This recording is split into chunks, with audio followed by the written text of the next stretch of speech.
2 अक्टूबर को जन स्वराज जो एक अभियान है, यह अब एक राजनीतिक दल बन जाएगा। इसको लेकर के किस तरह से तैयारियां की जा रही हैं?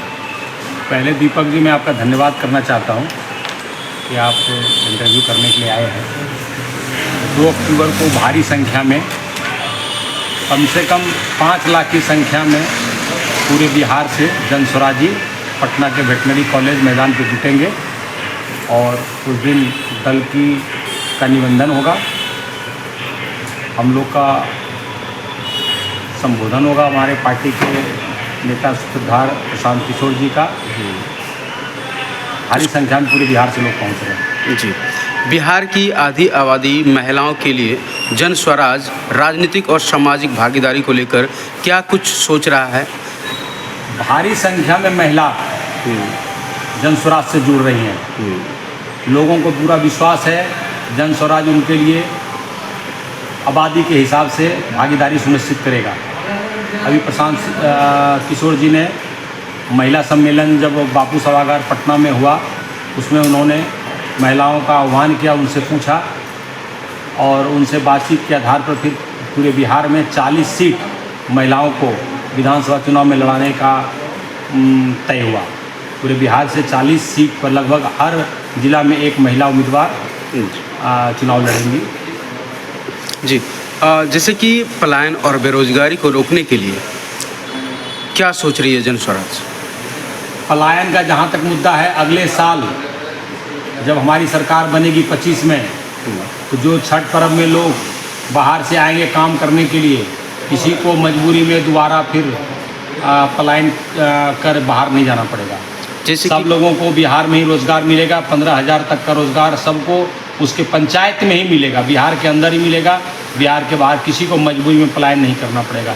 ये हमारी पार्टी का संकल्प है। जैसे कि प्रशांत किशोर जी बताते हैं कि सरकार बनने के बाद शराबबंदी को ख़त्म कर दिया जाएगा, इसको लेकर क्या विचार है? निश्चित ही सरकार बनेगी तो 1 घंटा के अंदर शराबबंदी ख़त्म कर दिया जाएगा। इससे बिहार को क्या फ़ायदा हो सकता है? इसमें बता रहा हूँ, बिहार में शराबबंदी तो है, लेकिन घर घर शराब बिक रहा है। छोटे छोटे बच्चे शराब बेच रहे हैं और शराब पी रहे हैं।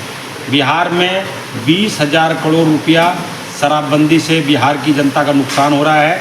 ये पैसा माफियाओं और पदाधिकारियों के जेब में जा रहा है। 20,000 करोड़ से बिहार का एजुकेशन सिस्टम को वर्ल्ड क्लास का बनाया जा सकता है। और हमारी पार्टी ने निश्चय किया है शराबबंदी को ख़त्म कर करके जो भी पैसा आएगा उसका पैसा शिक्षा पे खर्चा किया जाएगा। और हर प्रखंड में नेतरहाट के तर्ज पर 5-5 विद्यालय खोला जाएगा। जैसे कि कहा जाता है कि बिहार में जाति के नाम पर वोट दिया जाता है। हर राजनीतिक दल अपनी वोट बैंक बना रही है। प्रशांत किशोर की जो जन स्वराज बिहार की राजनीतिक में अपनी जगह बनाई, यह कैसे बनाएगी? बिहार में जाति के आधार पर वोट बनता है, ये कहने की बात है, इसमें सच्चाई नहीं है।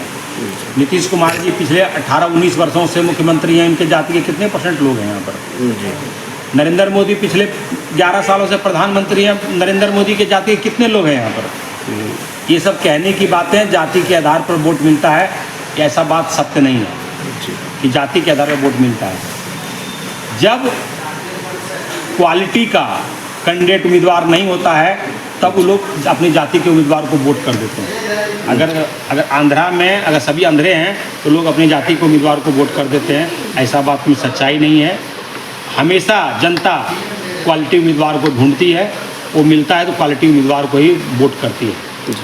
एक लास्ट सवाल होगा, यहाँ पे पहले से भी कई ऐसे राजनीतिक दल हैं जो अपना सरकार में भी हैं और पहले से जाना जा रहा है उनको, तो फिर वो इन्हें क्यों मतदान करेंगे? आप जान लीजिए दीपक जी कि 1965 के बाद बिहार में विकास के पायदान पर बिहार का सूचकांक 28वां है। भारत में 28 राज्य है और बिहार का स्थान 28वां है।